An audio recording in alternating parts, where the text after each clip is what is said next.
What's up, guys? It's Dynasty from the Mountaintops. Back again this week. This is a lovely day. Well, first off, Jeremy, obviously with me as well. How are you today? I'm doing fantastic. It is a lovely day. It is too much of a lovely day, so I forgot to introduce you. I apologize. But it's first day of football season. And I know we're recording this one a little bit later than we expected, probably about a week and a half later. But I was having some computer issues. We got that all situated, so we're good to go now.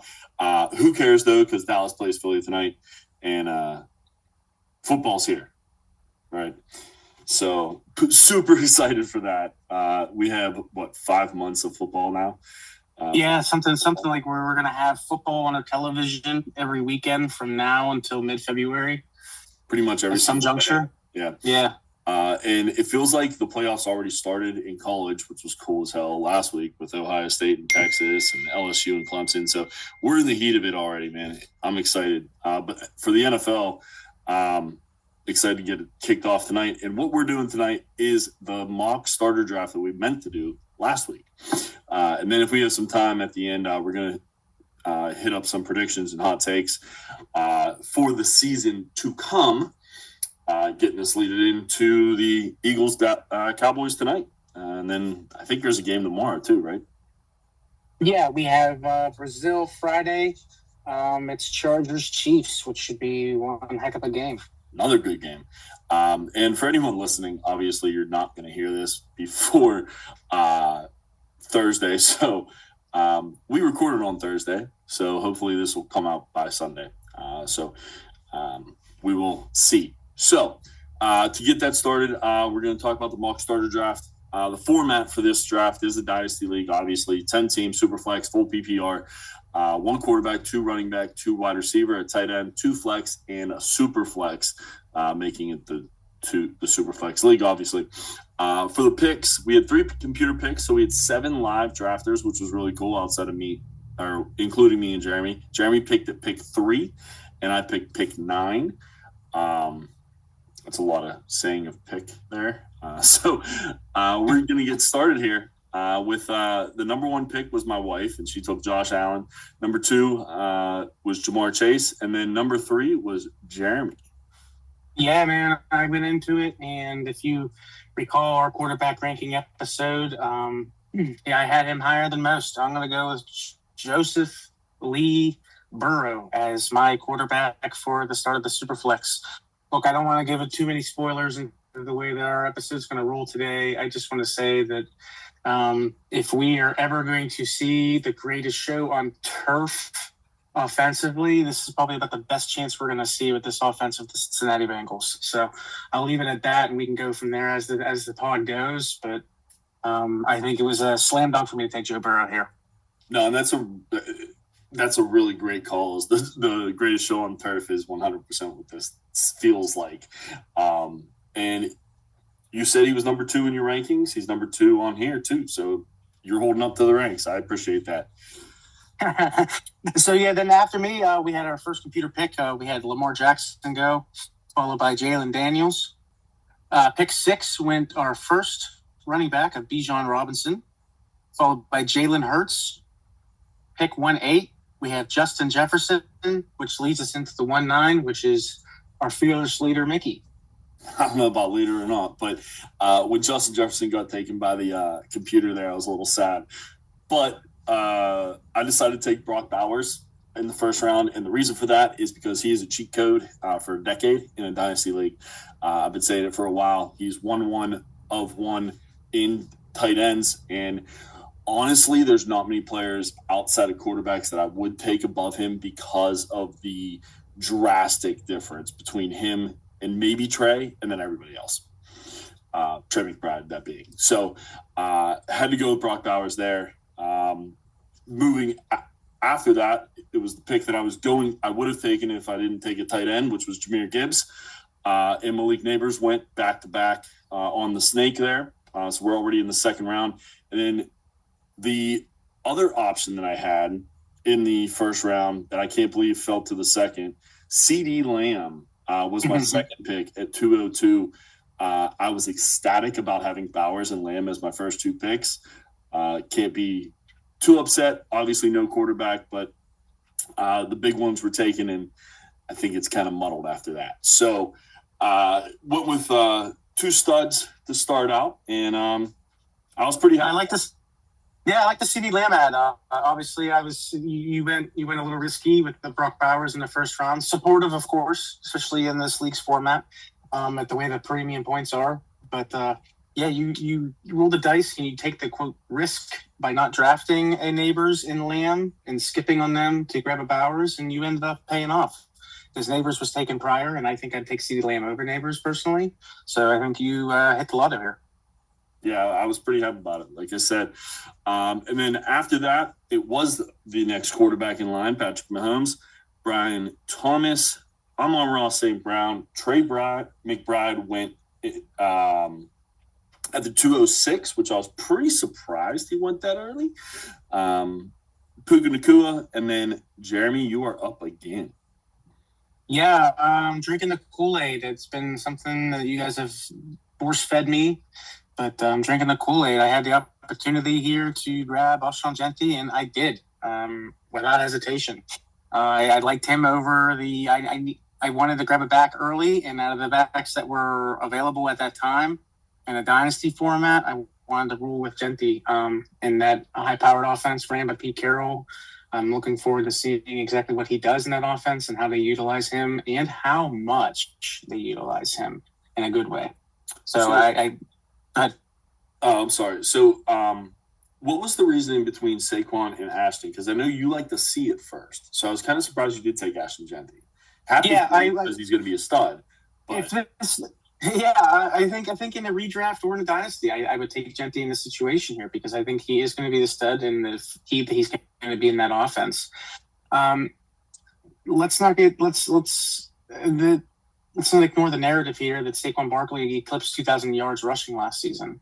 There's a lot of mileage on those tires, and he's been in the league 6 years ahead of Jeffrey this year. So time flies, and when you have a running back with mileage like that had a previous injury history, I don't want to speak ill of him now because he had a very successful year under Philadelphia, but his Giants tenor, he had that knee injury. But yes, so just overall, just looking at the two in a comparison, looking at this as best I can as a GM, I rolled with Jeffrey over Barkley. I would have too, just so you know. I was just curious why you did it. So I 100% was happy when you took them because Joe Burrow and Jeffrey to start your roster, that is a nice, long start to a dynasty. So that's I appreciate that. Well done. I appreciate that. So after me, went on our computer, and ironically, just for the sake of our conversation, it went Saquon Barkley. So Barkley went at the 2-9 spot immediately after Jeffrey, and I believe with that being a human person taking that pick, I believe if I would have taken Barkley, Jeffrey would have gone there as well. So either or.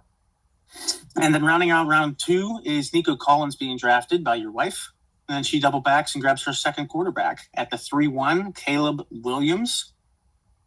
Our 3-2 pick is another quarterback and Justin Herbert, which led to me, ironically, at the next position here, I went and took Justin Herbert's new best friend in Ladd McConkey. His numbers last year were out of control.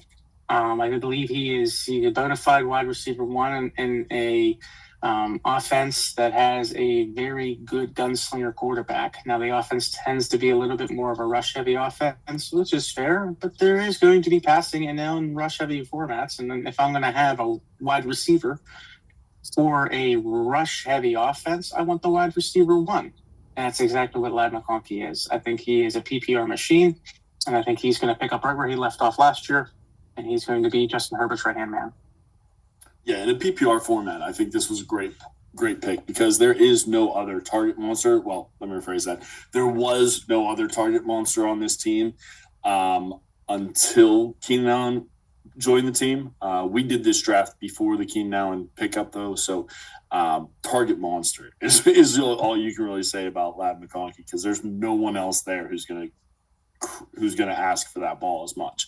Omaria might be an issue, but other than that, another nice pick in the third round. Thank you so much.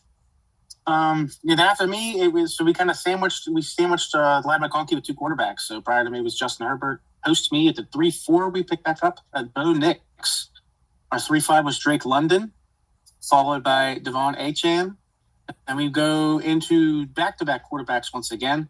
We have our 3-7 pick of Drake May and our 3-8 pick of C.J. Stroud, which drops our draft right back into your lap. And if Drake May was available, he would have been mine. However, he was picked 2 spots before, so I decided to not take another quarterback because, again, I felt like it kind of fell off a little bit after Drake. I wouldn't have taken Caleb this early. I wouldn't have taken C.J. Stroud this early either. But that's kind of where my tier was Drake. So I decided to go running back. And Bucky Irving for the Buccaneers was my pick at 3-9. Pretty happy to get who I think is the top 5 running back in the league this year and moving forward, dynasty-wise. So I was pretty happy about that. It's a great grab right there it's a great grab for you right there as your top running back. So now we're looking at, you have a top tight end, the top tight end in this example, and one would argue the top 5 receiver in CeeDee Lamb. And now you're acquiring the top the running back of last year's fantasy darling and Bucky Irving. So far you're cooking here. Yeah, I was pretty happy with this start, to be honest. I wish we would play this out. But it gets a little rough down the stretch, so we'll talk about that later. Jackson Smith and Jigba at the turn with Amari and Hampton, who was the other one I was thinking about with the Bucky Irving draft, but I saw it from Bucky. I haven't seen it from Amari, and kind of took your way. Well said. Well said. And it's only a year difference or so in age. So anyway, and then I was back up at the 4-2 and took my first quarterback in Jordan Love. I've said this once, I'll say it a million times. The only person I want in the Green Bay, there's 2 people I want from the Green Bay offense. One, I don't really believe in all that much, which is Josh Jacobs. The other one, who I think is the most important player to have for the Green Bay offense, is Jordan Love. The wide receivers and even the tight end, there's just so many of them. I think they had like 7 or 8 guys in camp that people knew at wide receiver. It was insane. Obviously, they didn't keep them all. But Jordan Love's going to be throwing the ball to all of these weapons and getting the success that they received. So I was pretty happy about having Jordan Love, especially late in the 4th or early in the 4th round. Getting my first quarterback, Jordan Love, worked for me. Moving on. A.J. Brown, Garrett Wilson, Marvin Harrison Jr., Rashee Rice, and Tedero McMillan, all wide receivers in between me and you in the 4th round. Before you go to your next one, I had a question for you, though. If one of these wide receivers are available, do you still take who you take? No. My logic behind taking Kyren Williams, running back of the Los Angeles Rams, at 4-8 was because of the way that this draft fell. I see 5 top wide receivers all straight in a row: Brown, Wilson, Harrison, Rice, McMillan. Regardless how Rice's season is going to portray itself with the suspension or not, talent is still there. And again, we are in a dynasty format. I don't care about 6 games of wide receiver 1 of Patrick Mahomes. I don't care about that in dynasty format. But nevertheless, with those 5 wide receivers falling prior to me, that means no running backs went. So I had next available running back, and I went with Kyren Williams. When this draft was done, this was during his fresh off when the ink was still wet on his contract extension. We're looking at very successful numbers. He was a top 15 running back in the past 2 years. Yes, there are some negatives in regarding some fumbling issues, but there's not a single running back in the league that doesn't have any negative issues. So Kyren Williams has signing a 3-year deal, 4-year deal under the Sean McVay offense. I think it was a no-brainer. I grabbed him up immediately. I fortunately have had Kyren in my championship league for 2 years running, so he's proven to be a success for me. To get Kyren in the late 4th, when all he does is produce, is crazy to me. But for some reason, there's some kind of stink on Kyren. I have the bias as well. Like, I don't know what it is, but it's a great pick at 4-8. Fantastic. Thank you. I was torn between Kyron and this next gentleman. Reese Hall went at 4.9. When this was during some of the trade negotiation discussions and how much of a committee they were going to be. So that was my tiebreaker with Kyron because he didn't face much commitment or much competition last season at all. And then rounding out round 4 was Jonathan Taylor. Back around the beginning of round 5, we have Xavier Worthy. We now have another tight end off our board, Mr. Infamous George Kittle at 5.2. Before you go to the next one, we just have to show. So the first 2 tight ends went, one in the first round because I'm crazy, and Trey McBride in the middle of the second. And then now we're at 5.2, and the third tight end goes off the board. So you can see the distance that people feel between those top 2 guys and the next guy, whoever you think that next guy might be. So sorry. It's a great it's a great call out because we've talked about the tiers and how we have a Brock Bowers and a Trey McBride very, very close to the Brock Bowers aspects. If there's a 1A and 1B type elements to it, that's what these 2 would be. But there is the big fall. We've talked about a big fall, and you've highlighted the big fall even just earlier in this pod.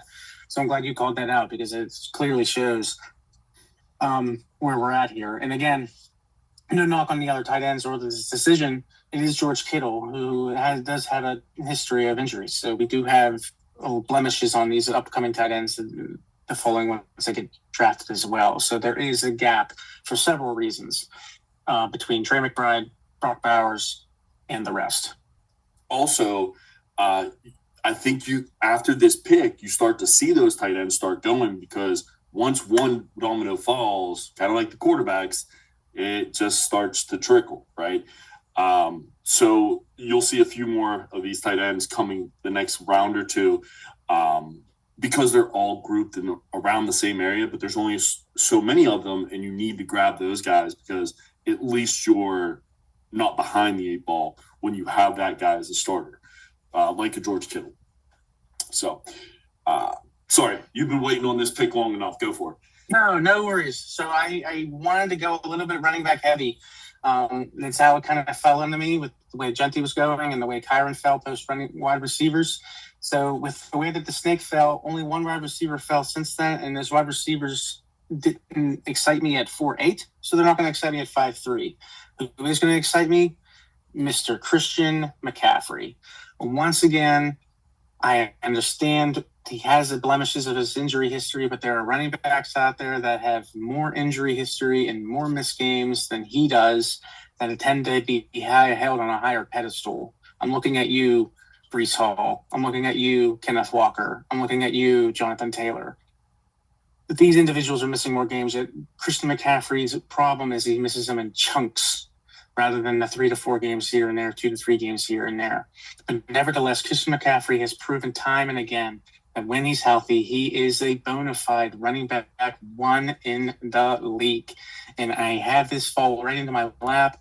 I've heard nothing but positive news on him this entire offseason, how great he has looked, how healthy he has looked, how everything, and how he's back to his original form.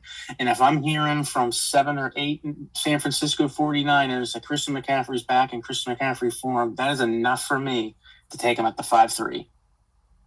No, it's a great pick.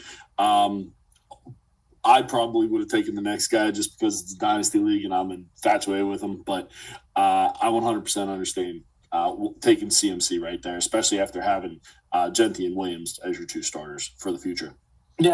Yeah, very good point. And I think that was the tiebreaker because the next one for spoiler is Trevion Henderson.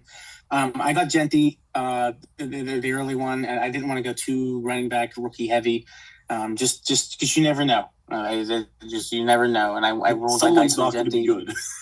Yeah, and this is a great running back class, but there's going to be somebody that disappoints. And there's going to be somebody who overproduces. We're going to have a Bucky. It's just a matter of who it is. Right. Absolutely.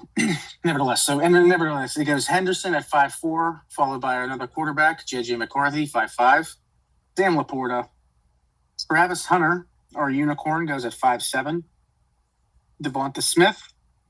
And then it leads right into our 5.9 pick, which once again is you. Yes, 5.9. Where am I? There it is. 5.9, I took my second quarterback.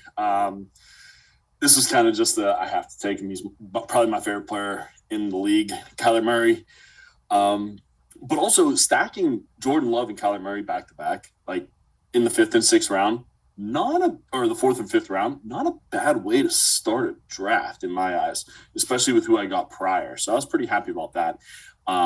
But this would have been the only quarterback I would have taken at this spot. If he ended up getting taken where Devontae got taken, I'd probably be taking a wide receiver at this spot. So, and then floating down again. So after him, there was T. Higgins and James Cook on the turn, and then I was back up, and Chase Brown was still available, and I snatched him up faster than I possibly could. Because getting Chase Brown in the 6th round when I think he's going to be in Cincinnati for quite some time, I was pretty happy about. Yeah, I mean, it plays into exactly what we were talking about with Cincinnati's offense, which again we'll feed into. But yeah, I think it's a fantastic grab. He was one player that I pursued this offseason. Fortunately, I was able to get at least one stock. I full support of Chase Brown's pick. Thanks, man. I like it. And then after that, Zay Flowers was a 6'3", 6'4", Baker Mayfield and Brock Purdy back to back. They're kind of always back to back, it feels like, in everything I see right now. Josh Jacobs at the 6'6", Derrick Henry 6'7", and then Ackman, you are once again up. Yeah, thank you, sir. Yeah, and this is where I decided to cash in on my tight end premium aspect. And we went Tyler Warren at the 6'8". I am a big fan of Tyler Warren. I do like this landing spot. I like this landing spot more than Loveland's landing spot. I don't think there's many mouths to feed. And regardless of the quarterback situation, it ends up being now Daniel Jones or future Anthony Richardson or whoever ends up being the quarterback by midseason, if not end of season. All the quarterbacks on this roster rely on a tight end. Tyler Warren's one heck of a pass-catching tight end, and it was a no-brainer for me to grab him here. Absolutely. And honestly, if I don't have Brock Bowers in the 1st round, Tyler Warren was probably going to be taken in the 5th if I end up going quarterback in the 1st. So great pick here. I think it was great value, and he is the next guy on that board for me. So great pick. Thank you. At 6'9", we have DK Metcalf. And then at 6'10", closing out our 6th round, we have another tight end to grab. It was T.J. Hawkinson of the Minnesota Vikings. All right, so what we're going to do now is we're going to just kind of reset, tell you who we had in our first 6 picks, and just kind of talk about that for 5 minutes maybe. So, Jeremy, I'll let you go first. So my first – so, again, to recap, my first 6 picks, I acquired 1 quarterback, 3 running backs, a tight end, and a wide receiver. Joe Burrow was my first overall selection. He's going to be my quarterback that I anchor out for the rest of the year. And then followed by the running back of Ashton Genty. A no-brainer in regards to why I grabbed him. It's going to be volume. It's going to be effectiveness. It's going to be talent. It's going to be Pete Carroll. And slam dunk. Lad McConkey, wide receiver 1, PPR monster. Kyron Williams, Mr. Fresh contract under the Sean McVay rushing offensive scheme. No-brainer there for me to grab him. And followed by the veteran of Christian McCaffrey, closing out my 3 running backs. And then I closed out round 6 with grabbing my tight end in this tight end premium class of Tyler Warren, Indianapolis Colts. Perfect. And everyone talks about the hero running back, but I think your hero wide receiver is a really good way to look at this as well. Because once you get in this middle rounds, everyone's the same at wide receiver, I feel like, aren't they? Like, is it just me that thinks that, or No. I think you have different opportunities. Yeah, you have different opportunities that make certain individuals stand out in different aspects. But overall, you can kind of group them all. If you start doing tiers, your tiers are 6 to 8 to 10 players deep at this point, rather than the 2 to 3 in the top of echelon. That's a good way to look at it as well. Yeah, and having 3 running backs, you own the running back market, if that makes sense. You also have a rookie, a veteran, and I guess what they call in their prime player in Kyron. Yeah. So really nice. I love your running back room. Absolutely love it. I think it's exactly how you draft a starter league running back room is a young guy, a proven guy, and then one of the guys who are one of the best players who kind of everyone's forgetting about because of their age, if that makes sense. So yeah, I appreciate that. Well-rounded recap by you, and I appreciate the sentiments. Yeah, so for me, I went crazy and I took a tight end in the first round with Brock Bowers. Then ended up getting CeeDee Lamb, who probably would have been my pick in the first round anyway, at the second round. Then Bucky Irving in the third, Jordan Love and Kyler Murray back to back, 4th and 5th rounds, and then rounded out the 6th round with Chase Brown. So I got one tight end, one wide receiver, just like you. We both kind of were feeling the same thing there. 2 running backs and both of my starting quarterbacks. So I was pretty happy with my build. Now I just got to find those wide receivers who I think are better than other people think, if that makes sense. So it does make sense, but I like this approach here. You keep calling yourself crazy for grabbing Brock Bowers, but you just said it. If you weren't going to grab Brock Bowers, you would have grabbed CeeDee Lamb, and you ended up getting CeeDee Lamb in the second, and you ended up in lieu of getting in lieu of skipping Brock Bowers, you ended up getting him and CeeDee Lamb, which technically is like another wide receiver for you. Everyone jokes that he's wide receiver 1 on the Raiders, but he's wide receiver 1 on the Raiders. So I mean, you technically did get the complete package there on the wide receivers. I went super early on quarterback, so I went a little top heavy in regards to strength and tier, but that's no play, no harm, no foul in regards to the approach of you having Jordan Love and Kyler Murray.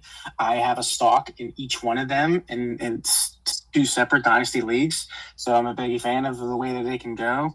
I think Jordan Love's going to break out this year. I'm a little bit higher on Golden than you are, and I think Golden's going to be that missing piece that Christian Watson was supposed to be for the Green Bay Packers. And I think Kyler Murray is going to benefit greatly from Harrison's breakout this year, which is inevitable. So I think you have yourself one heck of a team here. You have yourself well-balanced power and, in my opinion, 2 wide receivers. Yeah, I mean, that is a good point. Speaking of the Raiders, they actually lost a wide receiver in Amari Cooper, even though they brought him in a week ago. I think they probably just brought him in to let him retire as a Raider, I guess. I didn't know the NFL did that, but I guess they are. So again, there's no one there. Sorry, Jacoby. I know you like Jacoby, but there's no one there. So you may be right about that one. So I appreciate the sentiments. We will get back into it now in the 7th round if you want to continue. Yes, for the 7th round, let's pick it back up here. We have Kenneth Walker at 7-1. 7-2, we have Terry McLaurin. And then 7-3, I went back into here and I grabbed my second quarterback. Just this is what we were talking about in regards to the tiers. I grabbed Dak Prescott.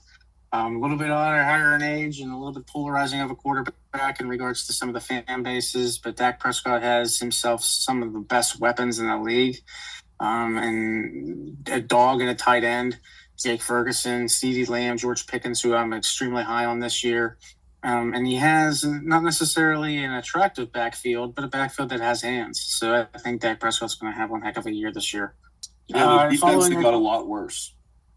Yes. So they're going to have they're going to be on the field a lot. It's going to be a lot of playing catch up. It's going to be a lot of playing anything they can. So it's going to be air yards galore for Dak Prescott, over 4,000 in my opinion.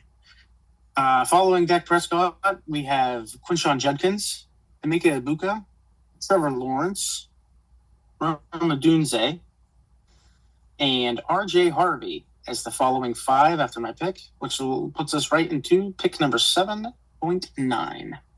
And again, the guy who was picking at spot 7 took my guy in Rome Odunze. So I took Chris Olave. Reason for that is because if he's healthy, he's very, very good. But there's a very big if. So I took the upside in Olave, hoping that things will change in his injury history and he'll be healthy for the rest of his career. So that's a big if, though. Next up, we had Colston Loveland and Cameron Ward on the turn for Team 10. And then it was me again, and I went back and picked up Jalen Waddle. I think we are in for a big year from him, and Tyreek Hill is about out, so he becomes the number 1 as soon as that happens. I'm very happy to get him at 8-2. After that, we had Caleb Johnson, Chuba Hubbard, DJ Moore, Jordan Addison, Tyreek Hill. All went right after my picks there. And then you are up again, sir.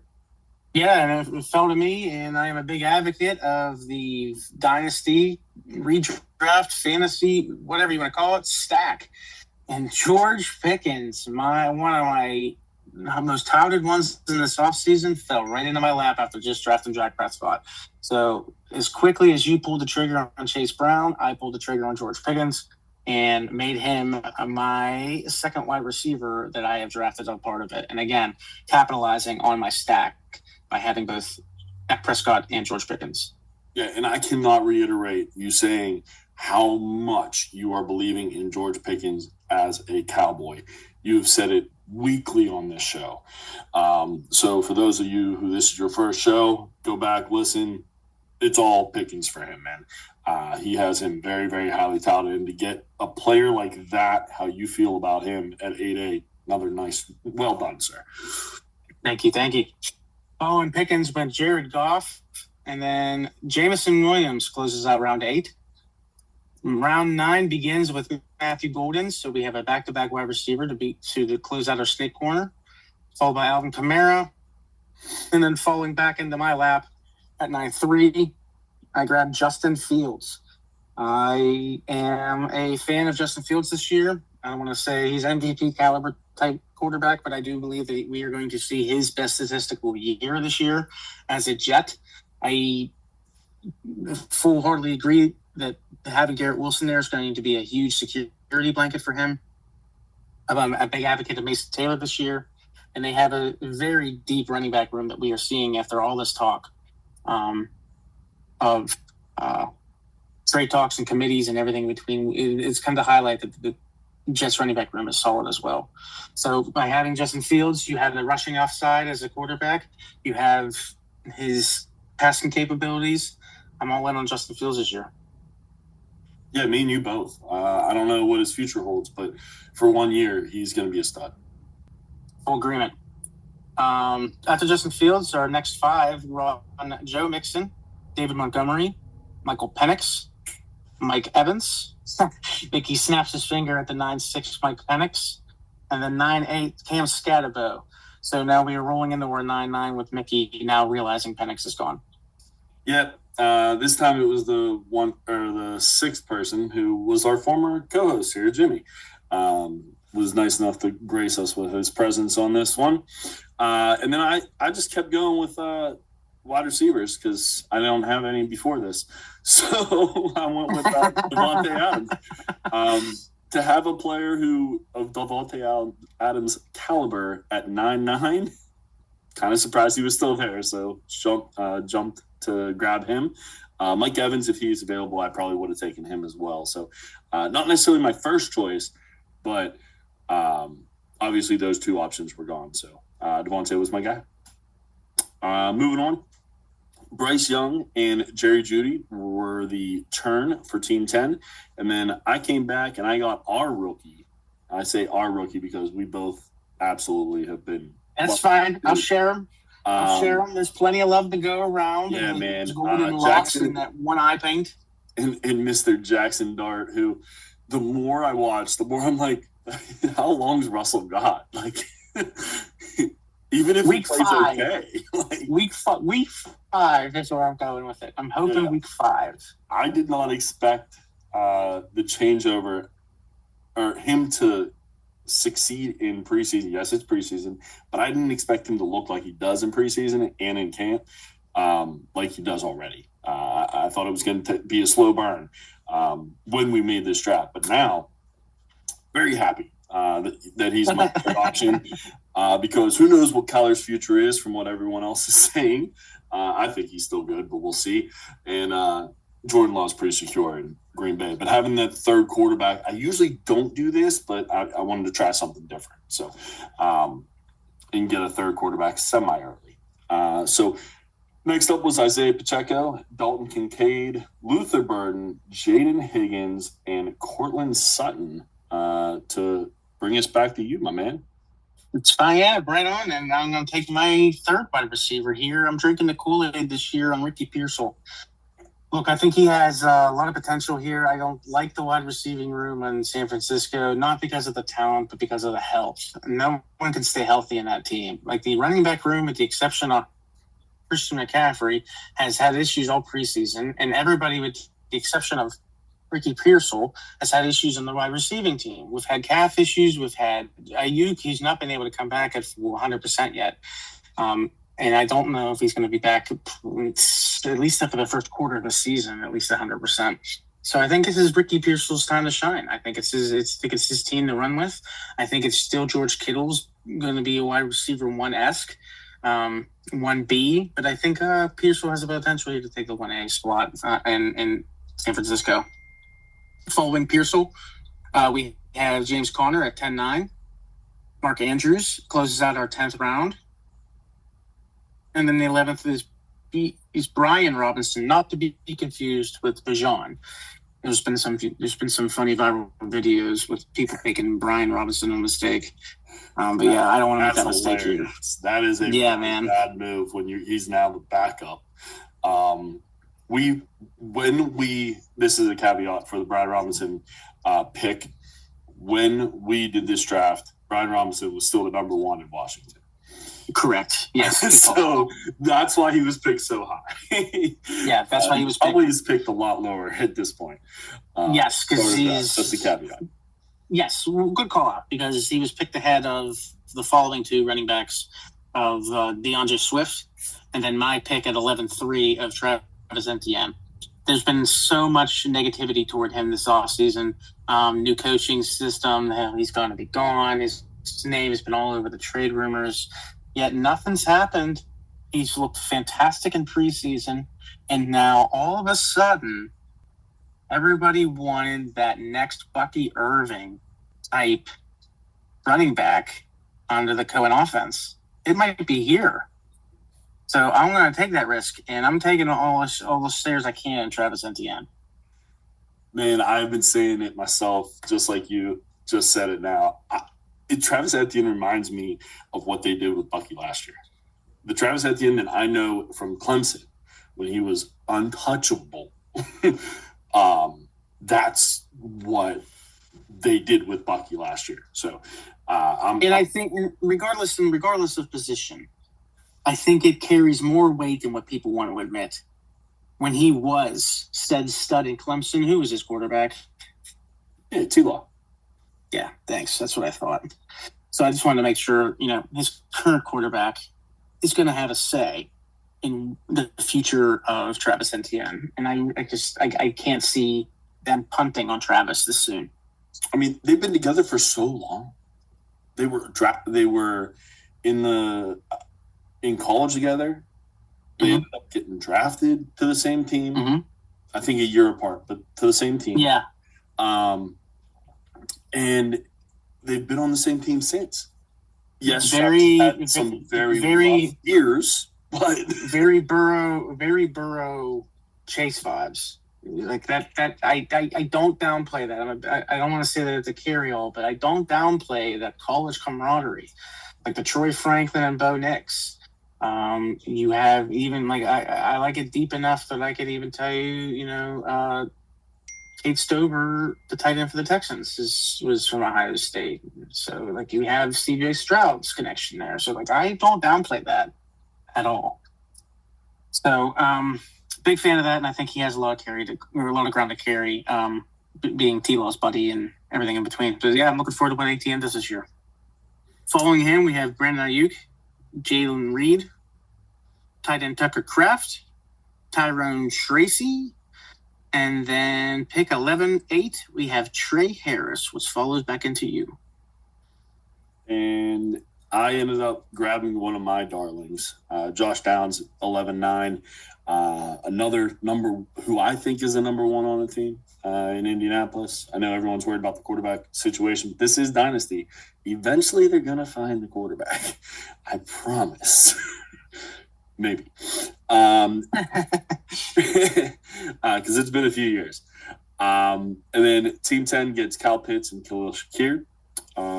I end up grabbing Chris Godwin at 12-2, which Chris Godwin being available in the 12th round is lovely. If that's a normal thing, that's very nice to see. It might be an injury aspect, potential pop player that might have been making him fall this far, but it looks like now this is the benefit of drafting him because he's not going to be on the pop. He's not going to be on IR. It looks like they're going to take him on a week-to-week basis.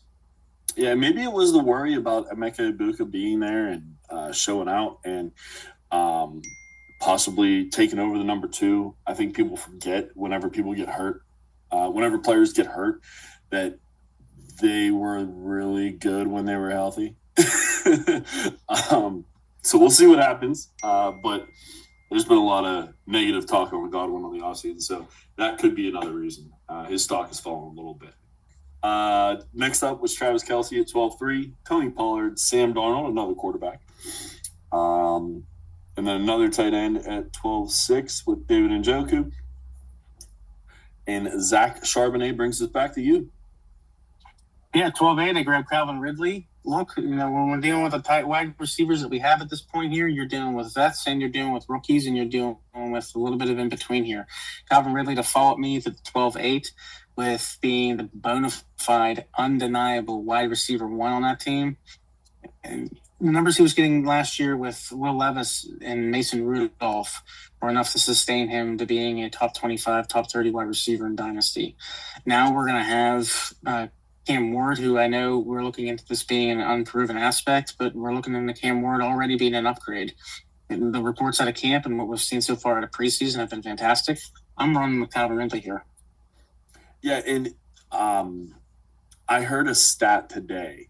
I wish I would have heard this last time, whenever we were talking about Calvin Ridley, that he was targeted, or he had the most amount of targets with the worst catchability rate, I think it was, last year. So instantly, and we kind of talked about that, but instantly that changes because Mason Rudolph and Will Levis will not be throwing him the ball, as we've talked about before. So one with no one around him to challenge. Alec Maynard's getting a little bit of talk, but nowhere near where Calvin Ridley is. So another nice one. Thank you, sir. Following Ridley, we go Pittman, Jacoby Myers, Anthony Richardson starts our 13th round, Cooper Kupp, and it goes back to me with one of the guys who I've been touting all off season since he was drafted. Mason Taylor is going to be my next tight end drafted by the New York Jets. And then I can also capitalize on the stack feature as well because I have Justin Fields. So I am able to tackle my personal favorite aspect in regards to having a stack of a quarterback and a pass catcher.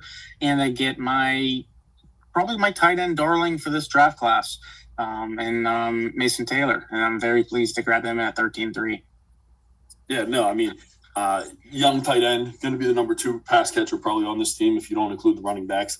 So it should be a nice pick for now and the future. So thank you for that. Yeah.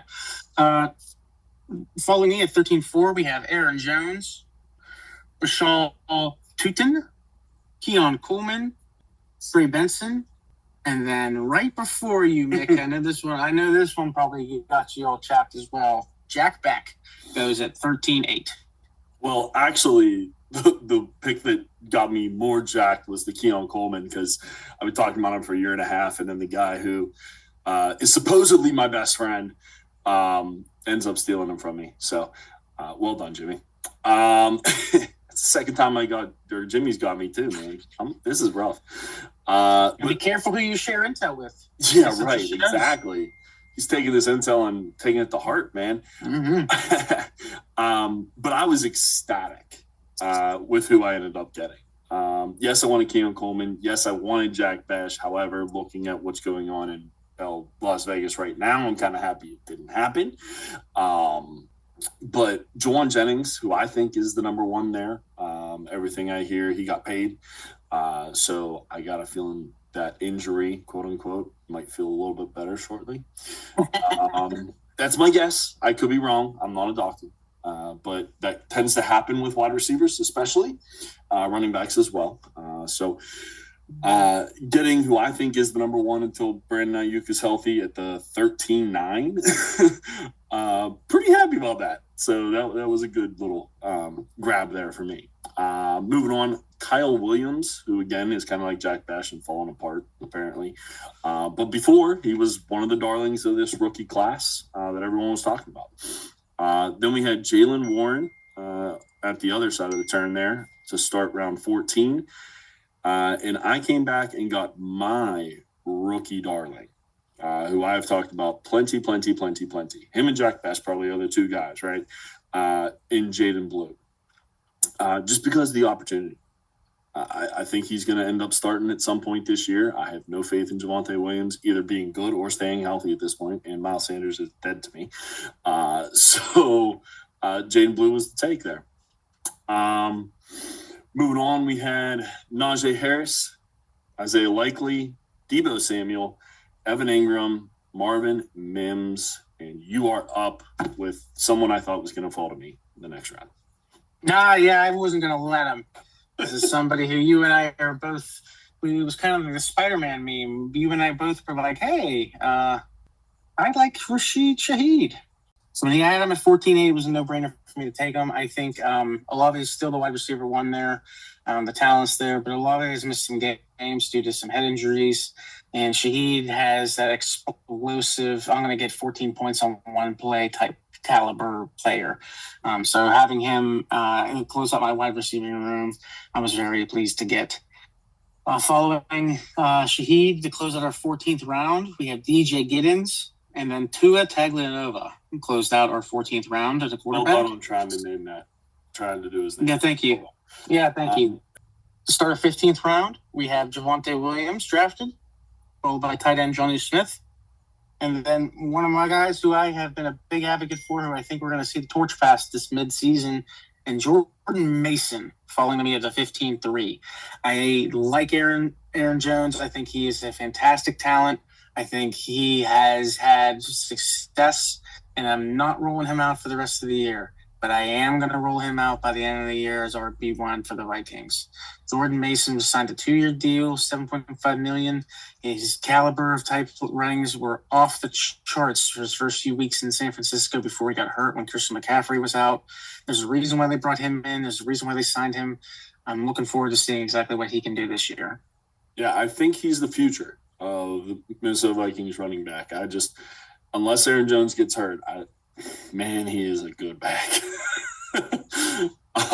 And real quick, give my wife some credit here. At this point in round 15, to take Javonte Williams, as much as I downplay it and as much as I don't think he's very good, he is the number one, and he was always going to be the number one on this team. And somehow she ended up grabbing him at in the 15th round. So kudos on that. I usually bash her. So I'm going to give her some props on that one. And if he's available in this 14-15 turn, I'd be grabbing him too. Even though I don't foresee him being so great, there's a chance he does come back to his rookie year. So following Jordan Mason, we have Jake Ferguson, that stud tight end I was telling everybody about. Quarterback Jalen Monroe, Tajay Spears, running back Tank Bigsby, and then at 15-8, Ramondre Stevenson, which falls right into you to close out our 15th and final round.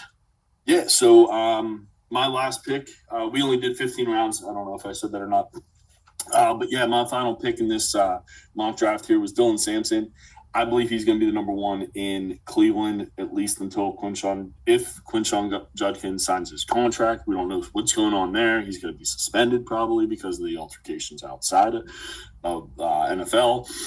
And apparently he's hurt. So he's got like the trifecta of problems going on, and I don't trust Jerome Ford.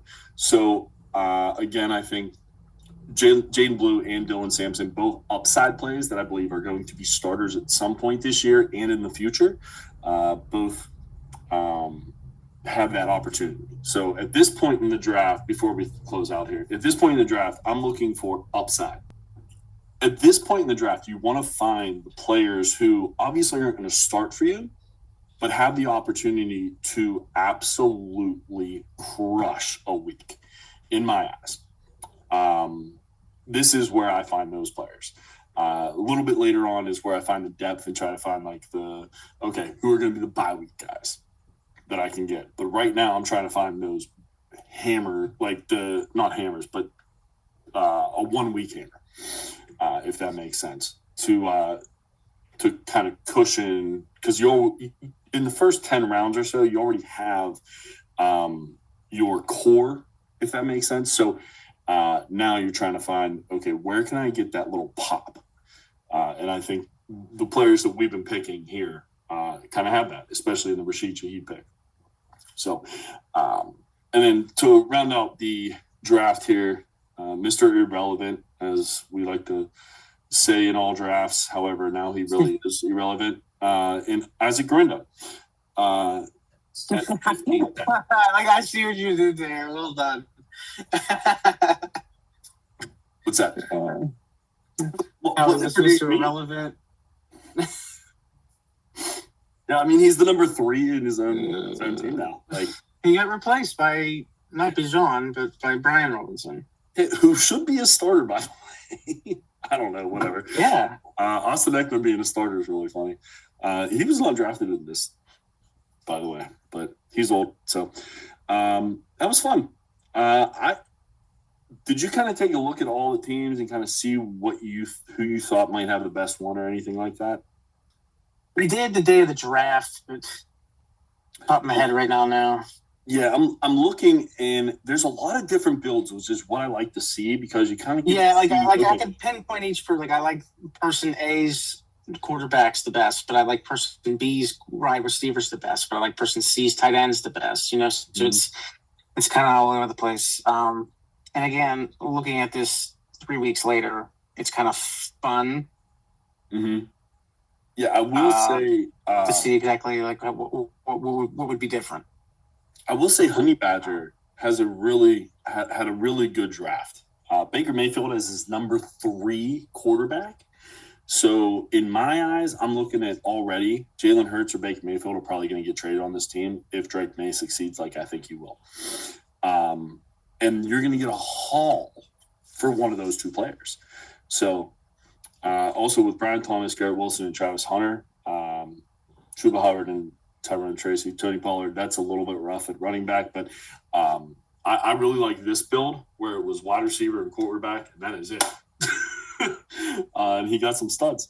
So just wanted to talk about one other team there. So anyone else kind of pique your interest or anything like that? I was interested to see I'm interested to see how Team 4 does. I know that it was a computer take. But they went very top heavy with quarterback, wide receiver, and they got absolute freaks. They got Lamar Jackson and Bo Nix, which was maybe Bo was a tad bit of a reach for the system, but having Lamar and Bo Nix there, and if Bo takes the leap that he has potential of taking, that's going to be a steal right there. And then having Puka Nacua at the 2-7 and then Ted McMillan at the 4-7. I mean, he has 2 set and forget wide receivers that he could plug and play in for the rest of the year. Like you never have to worry about setting those 2 ever again. So I think the top 4 pick right there is solid. Yeah, not to mention Tyreek Hill and Sutton, Ayuk, all also on this team, and you have the running back and Derrick Henry, who knows when he's going to ever retire. With the 2 rookies and Henderson and Judkins, a really nice mix because Judkins probably is not going to play much this year. So Derrick Henry fills that spot, and then Judkins come in. I really like this build as well. That makes a lot of sense to me. So I had a lot of fun I love doing mock drafts. We're going to probably do more next off season than we did this off season, but we're just kind of flying by the seat of our pants. This is actually crazy enough to say this. I think this is a year we've been doing this now, which is crazy, kind of awesome. So, because we started right before the season, I believe. I know you jumped on probably midway through the season. Yeah, it was toward the end of the season. I definitely have done more off-season episodes than on-season episodes. Right. Pretty excited for what our second season is going to be and what the NFL season is going to be. With that, We got just a few minutes to talk real quick. We're just going to do some quick hits here. Predictions and hot takes. Any big hot takes you have, like one or two big ones? Yeah. How about this one here? I think we are going to have not one, but two wide receiver duos in the top 20 wide receiver getters in fantasy. I think we are going to have Jamar Chase and T. Higgins as a duo, and I think we're going to have Puka Nacua and Devontae Adams as a duo. I think all four of them are going to be in the top 15 to 20 wide receivers. We'll take because it's going to be tough to maintain that, but I believe with the two quarterbacks that are going to be throwing the ball, if Stafford can stay healthy and Joe Burrow can stay on his 2 feet, I think that prediction stands. I like that, and I like that you called out who it was going to be because there are multiple different options in that with that answer. CD and Pickens could. I think Hill and Waddle could. Devonta Smith and AJ Brown, I think, have done it. So there's a lot of good tandems. So many good wide receivers. If Addison wasn't suspended for 3 weeks, that would be another one to add. Yeah, no, but you mentioned a lot of another option. Like, I appreciate you saying who it was going to be, because not everyone does that on hot takes. So well done on that one. Anything else? Hot take wise, no. I'm gonna still put my fork in the ground there on that one. All right. My hot takes kind of already came to fruition because no one thought that Spencer Rattler was going to be the starter, and I knew he was. So I was pretty happy about that one. But my biggest hot take, and I don't know how big of a hot take it is, I've been saying it for a while, is that Milroe is going to start. 100%. I have probably 3 rookies right now who are not considered starters who will be starters by the end of the year. One of them being Milroe, another one being Jaden Blue, and Dylan Sampson would be my 3. So I don't know how hot it takes those are or not because I've been talking about them for a while, but I just think Milroe is the better player overall than Sam Darnold. I think Sam Darnold was really, really helped by the QB whisperer, KOC. So, and then for sleepers, I've been touting his name since before the draft, Alec Ayamaner. If Cameron Ward is going to be as good as people say he is, Calvin really cannot be his only option. So with that, I have Alec Ayamaner as a huge sleeper, rookie-wise. But in just the realm of football there, I was going to say Travis Etienne. I think he's going to have a re-breakout comeback. I don't know how you want to say it. But he's going to be back to form like he was a couple of years ago when he was one of the top 5 running backs for 3/4 of the year. So, sleepers? Yeah, I'll go with I don't know if I'm sort of a sleeper because I've been he's been riding my shoulders like a 3-year-old boy. George Pickens. I'm going with current players. Everyone's overlooking him because of his attitude. Everyone's looking over him because it's CD's land. But I'm sorry. There's, as we just mentioned, there's several teams that not only can maintain 2 wide receivers, but can maintain 2 successful fantasy relevant wide receivers. And I think George Pickens getting out of the Arthur Smith realm and getting into a pass heavy offense where he does not need to be wide receiver 1 is the perfect chemistry for him. Rookies, I'm going to go with Ollie Gordon, running back, Miami Dolphins. He is former Doak Award winner, and he would have been a first-round draft pick if he would have came out of the college a year earlier, but didn't. He had a horrible offensive line. He had a horrible team around him.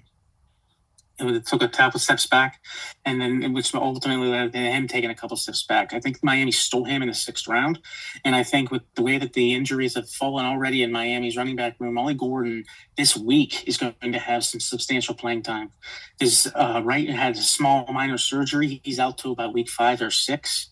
And the chain is still limited all week with a calf injury. Ollie Gordon's 100% healthy, and he is a battering ram. I'm really looking forward to seeing what he can do this week and the weeks following. And I'm really happy Ollie Gordon's on the team as well because I'm a huge Achane fan, but he can't do the short yardage. He's not that way. And that's why he's always hurt. Like, I mean, and that's how you get hurt as a running back when you're doing the things you shouldn't be doing as in your position. It's 100%. I love that take. We've been talking about Ollie Gordon for a while now. Like, we've been talking about rookies for 5 months. So now it's finally time to see them on the field. Yeah. Speaking of which, who's going to be the rookie of the year? I did not mean to make it that nice, but it ended up working out. It worked out really well. I'm going to go with my second round draft pick of the fantasy round. I'm going to go with Ashon Genti. I think the volume alone is going to help him succeed. I think we have a fantastic class of rookies, but I think a bona fide number one volume carrying, volume producing running back in a run heavy offense with no competition, it's going to be hard for him not to obtain this award and produce some serious numbers. So obviously, I love that pick. Obviously, love that pick. However, I'm actually going to kind of do twofold. So if Jackson Dart gets enough time with Malik Neighbors, I do think that he will be the rookie of the year. If he doesn't get enough time, Tet McMillan is the only number one. And Adam Thielen just left too, so he's not there anymore to take touches away. Not worried about Xavier Legette. Tet McMillan is going to be a top 15 player, wide receiver this year. And what my hot take should have been was top 10 because I love what I've seen from him so far. And Bryce Young is actually finding him the ball, which is even better. So I think Tet's going to be a stud. But if he gets enough playing time, like we said, starts in week 3 or 4, 5 probably might be pushing it. Jackson Dart, what he can do and what he has with Malik Neighbors and the running backs behind him, and some people say Wan'Dale Robinson, I think he could be the rookie of the year, especially in fantasy. So, and then next up, we have our fantasy MVP overall. So last year, obviously, we all agree it was Saquon Barkley or Jamar Chase. So I guess we don't all agree it was about 50-50 split. Who do you think is going to be the fantasy MVP this year? I think I'm going to go with, not to toot my own horn, but I'm going to go with my first overall pick this year in our fake draft, and I'm going to go with Joe Burrow.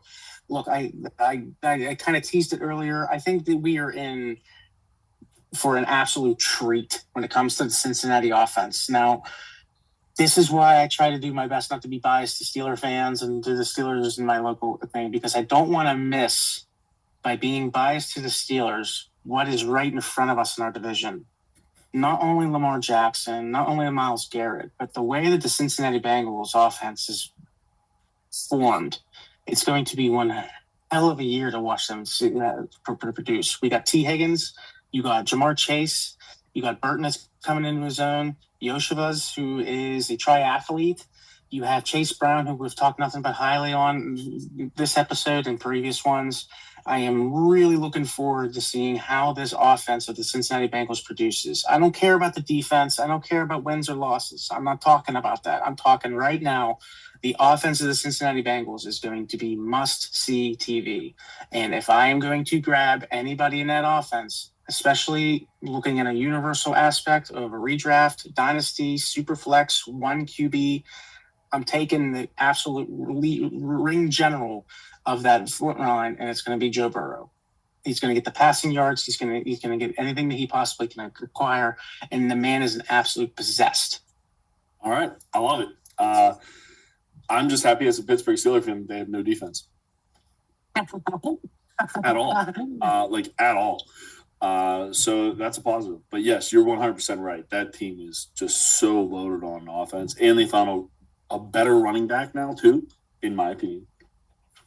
So it'll be nice to see there. So not nice for a Steeler fan, unfortunately. But for my fantasy MVP, I'm actually going a little bit off the radar, not too far. But with the injury to Jalen Wright, And if Tua can stay healthy. I always have to say that caveat when it comes to Achane. Devon Achane is the most electric player in the NFL. When when a legitimate quarterback is on the field, he's just is so much fun to watch. And I think it's going to produce a lot of fantasy points. Now, I'm a little bit worried about Ollie Gordon taking away the short yardage touchdowns. I'm not going to lie. But Saquon was able to do that when Jalen Hurts took away the touchdowns as well. And I believe Devon Achane is much more electric, if you want to say it that way, than Saquon is. Saquon's a better back, obviously, but the electricity that comes, and when we're looking at fantasy, I'm looking at who can get the most yards, the most efficient. And outside of maybe Jahmyr Gibbs, this is the guy. And I would have picked Jahmyr Gibbs, but I'm still worried about David Montgomery taking a lot of touches away from him. So yeah, I think he still does, man. I don't think it's maybe it's 50-50. I think the way Ben Johnson would run it, he would give a whole drive to Gibbs and then a whole drive to Monty. I don't see that happening. I think they go a little bit more of an old school format where inside the 20 we see Monty and everywhere else we see Gibbs. Yeah, so that's what I got there. A little bit off the radar, but I was on Gibbs pretty much the entire day. And then at the last second, I was like, you know what? Achane has no one around him. Ollie Gordon, but they're completely different. They're playing the same position with they're just completely different players. So, yeah, we'll go with Achane, see what happens there. I've been on Achane for, 2 years now? Well, I guess since his rookie year. So what's that? Yeah, this will be his third year. So, with that, we're going to close up shop with our Super Bowl predictions. Now, this is the one thing we're not going to talk about fantasy here. Super Bowl prediction, who you got playing each other, and then who you got to win. All right, am I going first here? Go for it, man. All right, finally. Okay. Out of the NFC, I'm going Green Bay Packers. I think they were one spot away, and they got exactly what they needed to in Micah Parsons. I think Jordan Love comes into his own. Everyone talks about that wide receiver room not being fantasy friendly. I don't think the Packers give a rat's tail about fantasy friendly. They have several weapons that are going to be able to be successful. They have a running back room that's successful. The Green Bay Packers represent the NFC.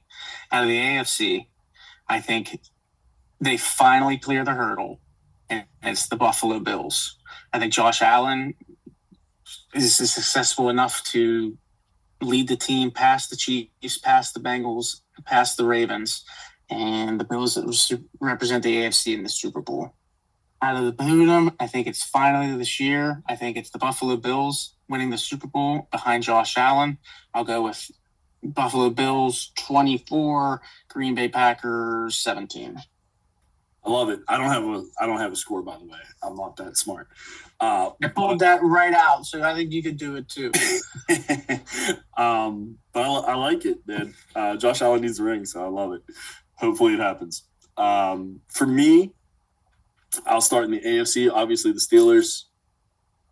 Kidding. Come on, Nick. Come on. 100% joke.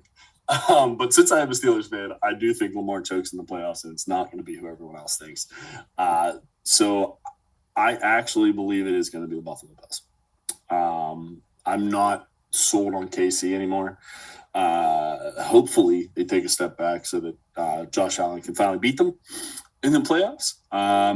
And the NFC team, I love your Green Bay pick, especially with Micah Parsons now. However, I don't believe in Jordan Love that much to get a team there. So I actually have the Detroit Lions, what I wanted to be the Super Bowl this past year. I think most of America did. I think actually will happen this year. Aiden Hutchinson is healthy, and if he's healthy, he's arguably already. Yes, I know TJ Watt's in Pittsburgh. Yes, I know Cleveland got their guy in Myles Garrett, and Micah Parsons is now in Green Bay. But this dude, Aiden Hutchinson, is a difference maker that I don't know if I've seen quite that level to this level. Loved him in Michigan, love him in Detroit. Since he's healthy again, I think he's the best player on the defensive side of the ball. And they have a loaded team on offense. And now they just added Isaac Tesla, who looks like the next great two, even though they already have a two there. So I love the Detroit Lions. However, I agree with you. I think Josh Allen wins the Super Bowl. He is just by far, in my opinion, the best player in the league. So I believe the best player in the league wins the chip. So that's what we got there. Score-wise, I don't think it's going to be that low. With these two teams, it's going to be like 35-38, something like that. There you go. High scoring. So we'll see what happens there. I've been calling the Buffalo Bills for 3 years, so maybe this will be the final year that finally happens. We shall see. But obviously we had a great time with the mock draft here today for the starter draft. A little bit later than we wanted to do it. We'll fix that for next year. And gave you some hot takes, sleepers, all that good stuff. Was there anything else you wanted to talk about before we get football kicked off here in like 10 minutes? No, man, I think we put a wonderful bow on this offseason.